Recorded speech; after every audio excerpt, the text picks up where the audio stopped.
Hello shalom, the book of ഗ്രാറ്റിറ്റ്യൂഡിന്റെ അവസാന പേജിലേക്ക് സ്നേഹപൂർവ്വം സ്വാഗതം. ലോകത്തിലെ ഏറ്റവും ശക്തനും സുന്ദരനുമായ പുരുഷൻ സാംസൺ ആയിരുന്നത്രേ. എന്നാൽ നിരന്തരമായി അവനെ പിന്തുടർന്ന സ്ത്രീയുടെ മുൻപിൽ അവൻ്റെ ശക്തി ഒളിഞ്ഞിരിക്കുന്ന ഇടം അവൻ്റെ തലമുടിയാണെന്നുള്ള സത്യം വെളിപ്പെടുത്തി പരാജിതനായി തീരുന്നുണ്ട് സാംസൺ. ശരീരത്തിൻ്റെ പേശികളേക്കാൾ വലിയ കരുത്ത് നമ്മുടെ ആഗ്രഹങ്ങളെ നിയന്ത്രിക്കാനുള്ള മനക്കരുത്തിലാണ്. സ്വന്തം ചിന്തകളെയും വികാരങ്ങളെയും മോഹങ്ങളെയും നിയന്ത്രിക്കാൻ കഴിയാത്തവൻ്റെ മുൻപിൽ എപ്പോൾ വേണമെങ്കിലും നഷ്ടം അതിൻ്റെ ശക്തി വെളിപ്പെടുത്തും.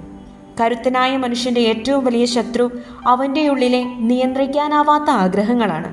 ഈ നിയന്ത്രണം വളരുന്നതോ ശാന്തമായ കാത്തിരിപ്പിലൂടെയും. കാത്തിരിപ്പിന് നമ്മോടൊരു സുവിശേഷം പറയാനുണ്ട്. മണ്ണിൽ വിതയ്ക്കപ്പെട്ടാൽ വിത്ത് മുളയ്ക്കുവോളം, ആറ്റുനോറ്റ് കൂടൊരുക്കി മുട്ടയിട്ടാൽ അത് വിരിയുവോളം, മുട്ടിട്ടാൽ അത് വിടരുവോളം, ജനിച്ചാൽ അത് വളരുവോളം. കഴിഞ്ഞുപോയ 29 ദിനങ്ങളിൽ വിതച്ച കൃതജ്ഞതയുടെ വിത്തുകൾ മുളയ്ക്കാൻ കാവലാളാകാമോ? വേണ്ട വെള്ളവും വെളിച്ചവും വായുവും ഒക്കെ കൊടുത്ത്. ഓരോ ദിവസവും വിശ്രമിക്കും മുൻപേ നന്ദി എന്ന് പറയാൻ എന്തെങ്കിലും ഒരു കാര്യം കണ്ടെത്തുന്നത് ഇനി ഒരു ശീലമാക്കണേ.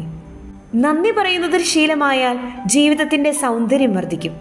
അവനവനെ തന്നെ ശുദ്ധീകരിക്കുന്ന ഏതോ ഒരു മൂലകം നമ്മുടെ തന്നെ ഉള്ളിലുണ്ടെന്നുള്ള സത്യം നമ്മൾ ജീവിതത്തിൽ തിരിച്ചറിയും.